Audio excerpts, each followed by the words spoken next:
15 IPPs कंपनियों के साथ मुआहदों पर नजरसानी का फैसला हुआ है। और ये कब होगी नजरसानी, इसके बारे में कुछ नहीं, लॉलीपॉप हो सकता है, क्योंकि ये जो नजरसानी का फैसला ये अब कर रहे हैं, इमरान खान साहब ने ऑलरेडी इनको एक नए मुआहदे की तरफ लेकर आ रहे थे, सारे रीनिगोशिएट हो रहे थे और 148 रुपये फी डॉलर तक फिक्स किया हुआ है कि इस वक्त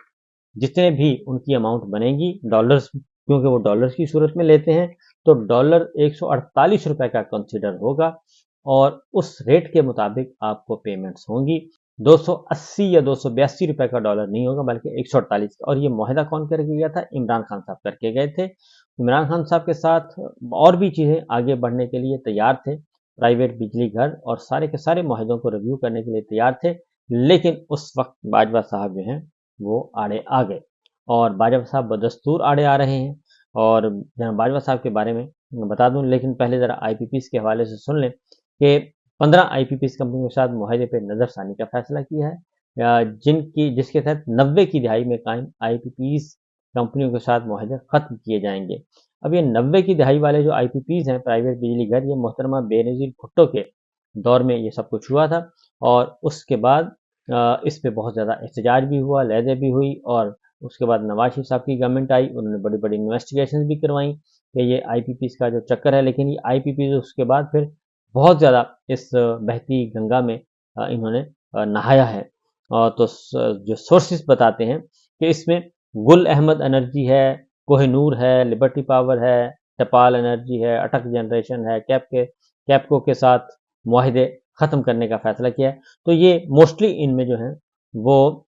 ऐसे लोगों की हैं, कम से कम इनमें मुझे कोई PMLN की कोई नज़र नहीं आ रही, या PMLN या उनसे जुड़े हुए लोगों की इन कंपनियों में से। तो क्योंकि इसमें बहुत बड़े बड़े नाम नहीं है लोगों के, सिर्फ ये अननोन गैर मारूफ लोगों जो IPPs हैं उनके साथ मुआहदे जो है वो ख़त्म कर रहे हैं और मज़कूरा IPPs कंपनियों के साथ मुआहदे में तोसी नहीं होगी, ये भी कहा गया है। और जो सोर्सेज हैं गवर्नमेंट के, वो कहते हैं कि जी लाल पीर, पाक चीन, फौजी कबीर वाला,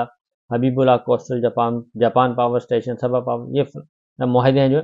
इनके साथ मुआहदे मरहला वार ख़त्म होंगे।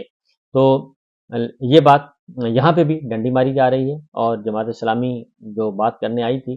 तो मेरा ख्याल है कि हमने नहीं देखा कि जमात इस्लामी के मुतालबात उस तरीके से पूरे किए गए हों, लेकिन फिर भी जमात इस्लामी आई। लेकिन यहाँ पे जो बताया जा रहा है कि फौरी तौर पे बिजली IPPs के साथ मुआहदे ख़त्म नहीं होंगे, ये बतदरीज होंगे। और कल तो जो हैं वज़ीर तवानाई, उन्होंने भी काफ़ी हक़ाइक़ बयान कर दिए कि ये हो रहा है। अब आते हैं जनाब, ये तो है IPPs के साथ। अब आते हैं ज़रा ख्वाजा आसिफ साहब की तरफ। उन्होंने जनरल बाजवा के हवाले से बातें की हैं और फिर मुशाहिद हुसैन सैयद साहब ने बातें की हैं। मुशाहिद साहब कहते हैं कि क्योंकि ये हमारे पास पहले से खबर मौजूद थी, हम रिपोर्ट भी कर चुके हैं, लेकिन अब चूँकि मज़ीद एस्टैब्लिश हो गई है, तो उन्होंने कहा है कि ये जो अभिनंदन वाला मामला हुआ था और अभिनंदन को जो वापस किया गया है, वो उस वक्त के अमरीकी वज़ीर ख़ारजा जॉन पोम्पियो के कहने पर कि टेलीफोन कॉल पे जनरल बाजवा ने वापस किया। और अभिनंदन को इमरान खान साहब, इसका मतलब है इमरान खान साहब को कोई जल्दी नहीं थी इस तरह के काम करने की। लेकिन जो मुशाहिद हुसैन सईद साहब ने कहा, जो कि मुस्लिम लीग नवाज के सीनियर मोस्ट सेनेटर और कहलाते हैं, तो उन्होंने उनकी ज़ाहिर इन्फॉर्मेशन, उन्होंने कहा कि जॉन पोम्पियो ने अपनी किताब में भी लिख दिया कि जब अभिनंदन जो है वो गिरफ्तार हुआ और 2 तैयारे पाकिस्तान की फ़िज़ाइया ने मार गिराए, तो उसके बाद फिर सूरत हाल कशीदा थी, किताब में मौजूद है और दोनों मुल्क जौहरी हमले की तरफ बढ़ रहे थे, लेकिन उसके बाद फिर सिचुएशन कंट्रोल किया गया। तो उन्होंने कहा कि मैंने जो पाकिस्तान के हकीकी हुक्मरान थे जनरल बाजवा, उनको टेलीफोन कॉल की और उनको फिर कहा कि जनाब मज़ीद कुछ ना करें, तो इनको आप रिहा कर दें अभिनंदन को। तो हमें याद है अच्छी तरह कि इमरान खान साहब को कोई जल्दी नहीं थी अभिनंदन को रिहा करने की। और जब वो शाम को, मुझे अच्छी तरह याद है कि सेकंड टाइम सेशन चल रहा था और इमरान खान साहब ने बतौर वज़ीर आज़म तकरीर करके वो ये बात भूल गए, बल्कि उन्होंने ड्रॉप कर दी। लेकिन फिर उनके कान में कहा गया कि वो आपने बात करनी है अभिनंदन की, तो उन्होंने फिर खड़े होके 1-2 जुमले बोले और कहा कि जी अभिनंदन को हम वापस करने जा रहे हैं। تو یہ سارا جو مینوپولیٹ ہو رہا تھا یہ کر رہے تھے جنرل باجوہ امریکی وزیر خارجہ کے ساتھ مل کے، جبکہ امریکی وزیر خارجہ جو ہیں وہ شاہ محمود قریشی کے ساتھ رابطے میں نہیں تھے، وہ پہلے والے بھی اور موجودہ والے بھی، لیکن ان کے ساتھ رابطے میں تھے۔ تو امریکی وزیر خارجہ جنرل باجوہ کے ساتھ ٹیلی فون رابطے میں تھے، تو انہوں نے یہ بات پھر کنفرم کی۔ جان پوپیو اپنی کتاب میں لکھتے ہیں کہ میں نے پھر جنرل باجوہ سے بات کی اور انہوں نے کہا کہ آپ ان کو ریلیز کر دیں، تو انہوں نے پھر ابھینندن رہا کر دیا۔ تو یہ واقعہ اب چونکہ خود ہی بتاتے ہیں، اس کا مطلب بڑا واضح ہے جی کہ جنرل باجوہ ہی سب کچھ کر رہے تھے، اور پھر جو بنیادی بات ہے جو بار بار کہا جاتا ہے کہ خواجہ آصف صاحب نے بھی کہا کہ جی ہمیں تو اس کے بعد زبیر صاحب بتا چکے ہیں، خواجہ آصف صاحب بتا چکے ہیں، یہ ساری خبریں آ چکی ہیں۔ تو جو اپریل 2019 میں وہ کہتے ہیں کہ ہماری یہ حکومت ختم، ہم سے بات چیت ہو رہی تھی اپریل 2019 میں، اور انہوں نے باجوہ صاحب نے کہا تھا، باجوہ صاحب کے سسر نے کہا تھا کہ آپ تیاری کریں، پہلے آپ کو ہم پنجاب دیں گے اور پھر مرکز دیں گے۔ تو یہ انہی دنوں کی بات ہے، کیونکہ امریکہ کا خیال یہ تھا، اور شاید ان کو کوئی یقین دہانی یا پھر ان کا اندازہ تھا کہ جو ہم کہیں گے پاکستان کی فوج نے وہی کرنا ہے، لیکن وہ جو ہے جنرل باجوہ کی یہ بات غلط ثابت ہوئی، اور جنرل باجوہ کے خیال میں تو یہی تھا کہ اس کا جواب بھی نہیں دینا چاہیے 27 فروری کا، لیکن کیونکہ وہ خود صحافیوں سے جب ملاقات کرتے تھے باجوہ صاحب، احمد میر صاحب بتا بھی چکے ہیں اور نسیم زہرا بھی بتا چکی ہیں کہ وہ بتاتے تھے کہ جی ہمارے پاس تو ایسے کوئی ساز و سامان ہی نہیں ہے کہ ہم لڑ سکیں، بھارت کے ساتھ مقابلہ کر سکیں، تو لہٰذا لڑائی چھڑائی کا کوئی فائدہ نہیں ہے، صلح کر لینی چاہیے۔ تو یہی بات جو ہے وہ اس وقت بھی ہو رہی ہے، اور اس وقت بھی D G I S P R نے جو پریس کانفرنس کی 2 دن پہلے، اس میں انہوں نے بتایا کہ جی جب ان سے کہا گیا کہ تیل سمگل کیوں ہو رہا ہے، تو انہوں نے کہا کہ دیکھیں تیل سمگل جو ہو رہا ہے ایران سے، تو اس میں بہت ساری مسائل ہیں، تو ہمارے پاس تو اتنے مسائل نہیں ہیں کہ ہم اتنی زیادہ پوری بارڈر کی